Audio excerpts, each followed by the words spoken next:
ہمیشہ کے لیے لکھنے والے کے اختیار میں ہوتا ہے۔ اسی طریقے سے ایک طالب علم کو چاہیے کہ اپنے بارے میں استاد کی رائے کو معتبر سمجھے اور ہر معاملے میں استاد کے ساتھ مشورہ کرے، استاد کی رائے اور مرضی کے مطابق وہ چلتا رہے، جس طرح کہ قلم کاتب کی مرضی کے مطابق چلتا ہے۔ یہ دوسری صفت ہو گئی۔ قلم میں تیسری صفت یہ ہوتی ہے کہ وہ دوات سے کبھی بے نیاز نہیں ہوتا۔ ایک حرف لکھتا ہے پھر دوات کی طرف رجوع کرتا ہے، پھر ایک حرف لکھے پھر دوات کی طرف رجوع کرتا ہے، اور اگر یہ دوات کی طرف رجوع کرنا چھوڑ دیتا ہے تو آگے علم کی نشر و اشاعت کے لیے یہ استعمال نہیں ہوگا۔ علم کی نشر و اشاعت کا کام اس سے نہیں لیا جائے گا۔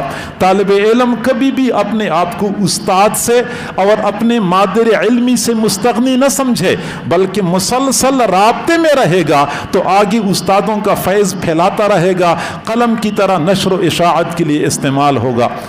اور چوتھی بات یہ کہ قلم جب بھی لکھتا ہے ہمیشہ کے لیے سر جھکا کے لکھتا ہے، سر جھکا کے لکھتا ہے، قلم سر اٹھا کے نہیں لکھتا۔ آپ تجربہ کر لیں، سر جھکا کے لکھتا ہے اور اس کا فیض پھیلتا ہے، وہ دین کے نشر و اشاعت کے لیے استعمال ہوتا ہے۔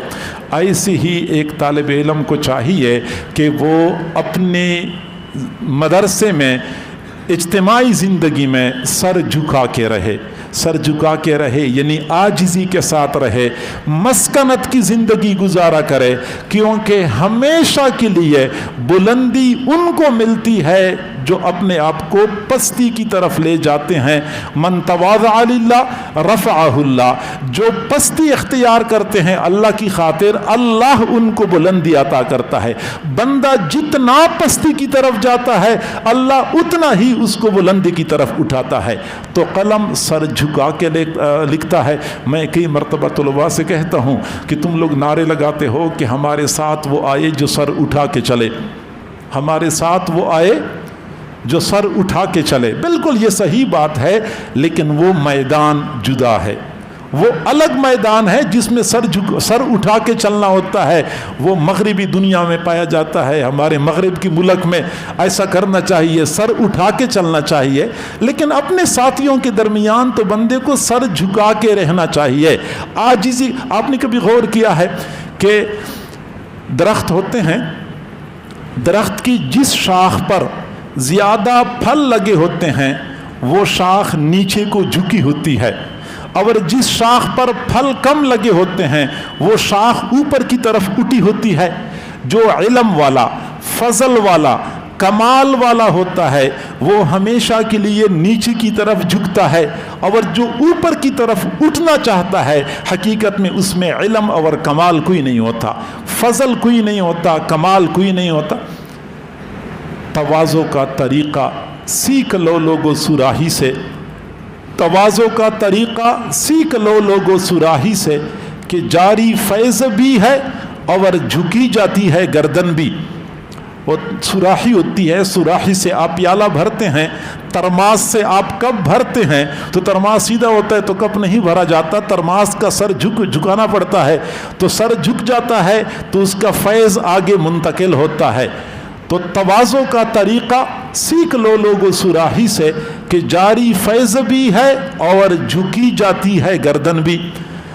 اور جو اہل وصف ہوتے ہیں ہمیشہ جھک کے رہتے ہیں، جو اہل وصف ہوتے ہیں ہمیشہ جھک کے رہتے ہیں۔ سراہی سرنگوں ہو کر بھرا کرتی ہے پیمانہ، سراہی سرنگوں ہو جاتی ہے تو پیمانہ بھر جاتا ہے۔ تو عاجزی کے ساتھ رہا کرے، ہر کسی کو اپنے سے بہتر سمجھا کریں۔ اور آپ نے کبھی غور کیا ہے کہ ہماری کھیتوں میں تربوز ہوتا ہے، جو بیلیں لگی ہوتی ہیں، پودا ہوتا ہے، بیل زمین پہ پھیل رہی ہوتی ہے، کدو ہوتے ہیں زمین پر پھیلنے والی بیلیں ہوتی ہیں، بڑے بڑے پھل ہوتے ہیں۔ یہ تربوز، خربوز بڑے بڑے ہوتے ہیں زمین پہ پھیلنے والے، یہ عاجزی والے ہوتے ہیں، زمین کی طرف جھکنے والے۔ اللہ نے بڑے بڑے پھل عطا کر دیے، اور کھجور اور سر آسمان پہ اٹھایا ہوا ہے، اللہ نے اتنا پھل دیا ہوا ہے،